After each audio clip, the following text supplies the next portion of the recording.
ఓం మహాగణాధిపతయే నమః. ఓం గురుభ్యో నమః. ఓం శ్రీమాత్రే నమః. మనం ఈరోజు చెప్పుకోబోయేటువంటి టాపిక్ ఏమిటి అంటే, ఒక్కొక్క లగ్నానికి మనకు 12 లగ్నాలు ఉంటాయి, మేషం నుంచి మీనం వరకు. ఒక్కొక్క లగ్నానికి మీకు ఏదైనా ఇబ్బంది రాబోతుంది అన్నప్పుడు ప్రకృతి ఇచ్చేటువంటి సంకేతం ఏమిటి, మీకు ఏదైనా ఒక మంచి జరగబోతుంది అంటే ఫైనాన్షియల్గా ఒక గ్రోత్ రాబోతుంది అన్నప్పుడు ప్రకృతి ఇచ్చేటువంటి సంకేతాలు ఏమిటి అనేటువంటి, అంటే మనిషికి చూడండి, ప్రకృతి ఒక్కొక్క లగ్నానికి డిఫరెంట్ సంకేతాలు ఇస్తుంది. న్యాచురల్గా ఇచ్చేటువంటి సంకేతాలు ఒక రకంగా ఉంటాయి. అంటే స్వప్న రూపంలో కావచ్చు, మనం వెళ్ళి అంటే కొన్ని లైఫ్లో కొన్ని సంఘటనలు జరిగేటువంటి అంశాల్లో కావచ్చు. నేచర్ ఈజ్ అమ్మవారు.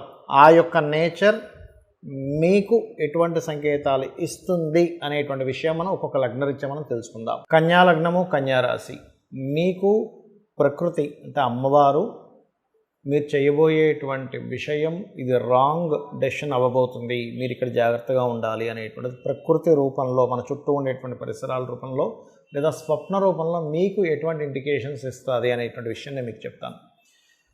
అదేవిధంగా ఇది మంచి అని కూడా చెప్తుంది అమ్మవారు. అది ఎలాగనేటువంటి నేను మీకు ఇప్పుడు వివరిస్తాను. ఒకటి, కన్యా లగ్నంలో మీరు జన్మించారు లేదా కన్యా రాశిలో జన్మించారు అంటే, ఏదైనా ఒక తప్పుడు నిర్ణయం తీసుకోబోతున్నారు అన్నప్పుడు ఒక గొడవ, చిన్న విషయం, మీరు ఏదైనా ఒక మంచి చెప్పినా కూడా అది అవతల వాళ్ళు ఒక అవమానంగా భావించి దాని మీద గొడవ చేస్తారు. గుర్తుపెట్టుకోండి.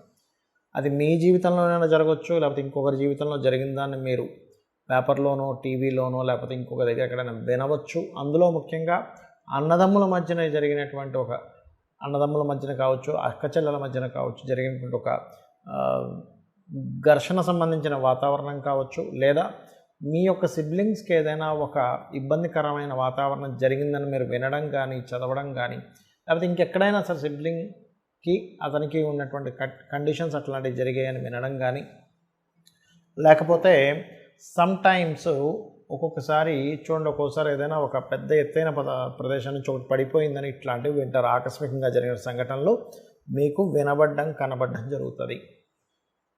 అదేవిధంగా మరొకటి ఏంటంటే, సూర్య భగవానుడు మన ప్రకృతిలో ఒక్కొక్కసారి ఏమవుతుంటుందంటే, అప్పటి వరకు మంచి ఎండ ఉన్నటువంటి సడన్గా మబ్బు పట్టేయడం, లేకపోతే ఒక్కసారిగా మీకు సూర్యుడి యొక్క తీవ్రత బాగా పెరిగిపోయిందని, లేకపోతే బాగా తగ్గిపోయిందని, సూర్యుడి నుంచి ఇట్లాంటిది ఏదో ఒక సమ్టైమ్స్ మనకి సూర్య తుఫాన్ అంటూ ఉంటాం. అటువంటిది ఏదైనా సూర్య భగవానుడికి సంబంధించింది, తండ్రికి సంబంధించింది, పెదనాన్న చిన్నాన్నలకు సంబంధించినటువంటివి, అధికారుల నుంచి వచ్చేటువంటిది ఏదైనా సరే ఒక వార్త మీరు కనుక వింటున్నారు అని చెప్పి అనుకున్నట్లయితే మీరు అర్థం చేసుకోవాల్సింది ఏంటంటే, మీరు ఆ సమయంలో తీసుకునేటువంటి నిర్ణయాలు తప్పుడుగా ఉన్నాయని అర్థం చేసుకోవాలి. మరి మంచివి ఎలా అర్థమవుతాయి అని చెప్పి చూసుకున్నట్లయితే, స్త్రీ మూలకంగా ధనపరంగా ఏదైనా ఒక గుడ్ న్యూస్ విన్నారు, లేకపోతే మీరు అమ్మవారికి సంబంధించిన ఆలయాలు కావచ్చు, ఏదైనా అందమైన వస్తువులు కావచ్చు, ఇట్లాంటివి ఏమైనా సరే మీకు స్వప్న రూపంలో కానీ బయట ఆ సమయంలో మీకు కనబడుతూ ఆహ్లాదకరమైనటువంటి ప్రశాంతమైనటువంటి ఆ యొక్క నేచర్ మీకు అలా అనిపిస్తుంది అన్నప్పుడు మీరు తీసుకునే decision is very perfect and good. కానీ కొన్ని సందర్భాల్లో ఏమవుతుంటుందంటే, మీరు ఆల్రెడీ అప్పటికే ఆ యొక్క డెసిషన్ తీసుకొని ఉంటారు, కానీ అది వెనక్కి రావాలనేటువంటి దీంట్లో ఉంటుంటారు, లేదా వెనక్కి రాలేక ముందుకు వెళ్ళలేని పరిస్థితిలో ఉన్నప్పుడు మీరు శ్రీమాత్రే నమః అనే నామస్మరణ చేయండి. అన్ని విధాలు బాగుంటుంది. ఇప్పుడు మీకు లగ్నం తెలియదు, నక్షత్రం తెలియదు, రాశి తెలియదు, ఏమీ తెలియదు, కానీ ప్రకృతి నాకు ఈ సంకేతం అందిస్తుంది కాబట్టి నేను ఈ విషయంలో జాగ్రత్తగా ఉండాలి అనేటువంటి విషయం ఎలా తెలుసుకోవాలో చెప్తాను. చిన్న ఎగ్జాంపుల్స్ చెప్తాను, మీరు దాన్ని బట్టి మీరు చూసుకోండి. మనం చూడండి, ఎవరినైనా ఒక వ్యక్తిని అప్రోచ్ అయ్యి అతని ద్వారా మనం బిజినెస్ చేద్దామనో, లేకపోతే ఏదైనా ఒక సబ్జెక్ట్ నేర్చుకుందామనో, లేకపోతే ఇంకేదైనా అతనితో లైఫ్లో ఒక జర్నీ చేద్దామనేటువంటిది కొన్ని సంఘటనలు మన లైఫ్లో జరుగుతాయి. అంటే ఎలాంటివి, ఒక బిజినెస్ చేయడం కానీ, ఒక అగ్రిమెంట్ రాసుకునే విషయం కానివ్వండి, లేకపోతే ఒక వివాహ సంబంధించినవి. ఇవాళ రేపు చూడండి, ఇంతకుముందు పెళ్లి చూపుల్లా కాకుండా ఇవాళ రేపు ఎలా ఉందంటే, అబ్బాయి అమ్మాయి ఏదైనా ఒక పాయింట్లో కలుస్తారు. చాలా ఇలాంటివి ఎక్కువగా మనకి విదేశాల్లో జరుగుతూ ఉంటాయి. అంటే విదేశాల్లోనే అమ్మాయి అబ్బాయి ఉంటారు, వాళ్ళు ఇక్కడికి రాలేరు కాబట్టి వాళ్ళు ఏం చెప్తారు, వాళ్ళకి ఫోన్ నెంబర్స్ ఎక్స్చేంజ్ చేసి చెప్తారు, మీ ఇద్దరు ఒకసారి కలవండి, ఒకసారి మాట్లాడుకోండి, లేకపోతే ఒకసారి ఫోన్లో మాట్లాడండి, ఆన్లైన్లో మాట్లాడండి.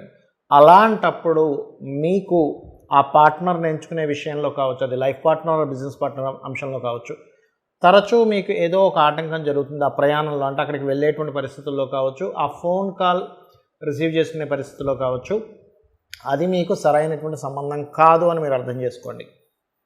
అదేవిధంగా ఒక్కొక్కసారి మనం కొన్ని కోర్సెస్ చేస్తుంటాం. ఆ కోర్సెస్ చేసేటప్పుడు కూడా మనకి ఫలానా డిపార్ట్మెంట్ వాళ్ళకి ఫోన్ చేసినప్పుడు, లేకపోతే వాళ్ళని మనం కన్సల్ట్ అయినప్పుడు సరైనటువంటి డిస్కషన్స్ అవ్వట్లేదు. ఏదో ఒక చెడు, అంటే అదే టైంలో ఏదైనా గొడవ జరగడము, అదే టైంలో ఒక్కోసారి ఎలా ఉంటుందంటే మనం ఒక పని చేసే ముందు దానికంటే ముందు ఒక నింద అనుభవించడం కానీ, ఒక ఇబ్బందికరమైనటువంటి వాతావరణం కానీ వచ్చి దాని తర్వాత వస్తుంది దాని రిజల్ట్ అనేటువంటిది. అలా ఉన్నప్పుడు కూడా మీరు పర్టికులర్గా గుర్తుపెట్టుకోండి, ఇది సంథింగ్ ఈజ్ గోయింగ్ రాంగ్. అలా కాకుండా మీకు ఒక మంచి జరిగింది, ఒక హ్యాపీ మూమెంట్, ముహూర్తం అనేటువంటిది ఎలా ఉంటుందంటే, మనకి ఉత్సాహం ఎప్పుడైతే వచ్చిందో, మనకి ఎప్పుడైతే ఆలోచన వచ్చిందో అది స్టార్ట్ చేయడమే గొప్ప ముహూర్తంగా చెప్తూ ఉంటారు. ఆ రకంగా ఇక్కడ ఏంటంటే, మీకు గనక ఈ యొక్క విషయాల్లో మంచి జరిగిన వెంటనే మీరు ఒక నిర్ణయం తీసుకున్నారు, ఇట్స్ గివ్స్ గుడ్ రిజల్ట్. గుర్తుపెట్టుకోండి. ఆ రకంగా మనకి ప్రకృతి అనేటువంటిది, ప్రకృతి అంటే ఎవరో కాదు, అమ్మవారు. ఈ విషయాన్ని బాగా అర్థం చేసుకోండి. అమ్మవారే ప్రకృతి. ఆ శక్తి అంటే మనకు కనబడుతున్నటువంటిది మొత్తము కూడా ఈశ్వరుడు అనుకుంటే, అందులో ప్రసరిస్తున్నటువంటి శక్తి ఏదైతే ఉందో అది అమ్మవారు. ఈ రకంగా మనకు ఒక్కోసారి స్వప్నంలో కూడా వస్తుంది. అయితే దుస్వప్నాలు, మంచి స్వప్నాలు అనేటువంటివి ఉంటాయి. దానికి ఆల్రెడీ నేను మీకు కొన్ని వీడియోల్లో దాని యొక్క పారామీటర్స్ చెప్పాను. పొద్దున్న ఊహించుకున్నది, లేకపోతే మీరు అనుమానించింది, ఒక దాని గురించి మాట్లాడింది, మీరు అనుభవించినటువంటి విషయం, పొద్దునంతా ఏదో ఒక జర్నీ చేశారు, ఒక వాటర్ దగ్గరికి వెళ్ళారు, లేకపోతే సముద్రం దగ్గరికి వెళ్ళారు, అటువంటివి ఏవైనా సేమ్ కళలోకి వస్తే దాన్ని స్వప్నశాస్త్రపరంగా తీసుకోకూడదు. ఇవేవి కాకుండా మీకు స్వప్నంలోకి రావడము, అనారోగ్యంతో లేకుండా ఆరోగ్యంగా ఉన్నప్పుడు వచ్చినటువంటి స్వప్నము, అది కూడా సమయాన్ని బట్టి, రాత్రి ఏ టైంలో వచ్చిందా, లేకపోతే ఎర్లీ మార్నింగ్ వచ్చిందా, అర్ధరాత్రి వచ్చిందా అనేటువంటి చూసుకోవాలనేది కూడా నేను మీకు గత వాటిలో చెప్పాను. అయితే ఇక్కడ నేను చెప్పేది ఏమిటంటే, మీకు ఏదైనా సరే ఆదివారాలు ఎక్కువగా జరుగుతున్నాయి మంచి విషయాలు, అప్పుడు మీరు ఆదివారాలు లేదా రవి నక్షత్రాలు లేదా 1 నుంచి, అంటే 1వ సంఖ్య వచ్చేలాగా, అంటే 1, 10 లేనట్లయితే ఈ రకంగా 28వ తేదీ, ఈ తారీఖుల్లో మీరు ఏదైనా ప్రారంభించండి. అలా కాదండి నాకు ఎప్పుడు సోమవారాలు బాగా కలిసి వస్తుంది అంటే మీకు ఇండికేషన్ అనమాట, మీ జాతకంలో ఎక్కడో చంద్రుడు బాగున్నాడు. అందుకని అప్పుడేంటి 2 వచ్చే సంఖ్య లేదా చంద్ర నక్షత్రాలు. ఇప్పుడు రవి నక్షత్రాలు అంటే ఏమిటి, సర్వసాధారణంగా కృత్తిక, ఉత్తరాషాఢ. చంద్ర నక్షత్రాలంటే రోహిణి, హస్త, శ్రవణం. ఈ రకంగా ఈ నక్షత్రాలు లేదా ఈ వారాలు. అయితే ఇక్కడ ఒక చిన్న జాగ్రత్త తీసుకోవాల్సింది ఏమిటంటే, ఆ నక్షత్రాధిపతి చంద్రుడు ఆ రోజు బాగున్నాడో లేడో ఒక్కసారి చెక్ చేసుకోండి. ఇది వేటికి పనికి వస్తుంది.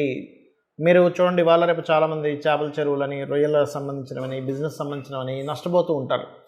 ఆ రోజు మీరు ఆ సమయంలో కనుక ప్రారంభించినట్లయితే ఖచ్చితంగా మీకు ఆ డే, ఆ నక్షత్రము, ఆ యొక్క నెంబర్ మీకు సపోర్ట్ చేస్తుంది బాగా. అదేవిధంగా మంగళవారాలు మీకు బాగా కలిసి వస్తున్నాయి అనుకోండి, మంగళవారాలే ప్రారంభించండి. అదేవిధంగా 9 నెంబర్ వచ్చేలాగా, మరియు మృగశిర, చిత్త, ధనిష్ట, ఇలాగా కుజ నక్షత్రాలు అయితే కుజ సంబంధించినటువంటివి.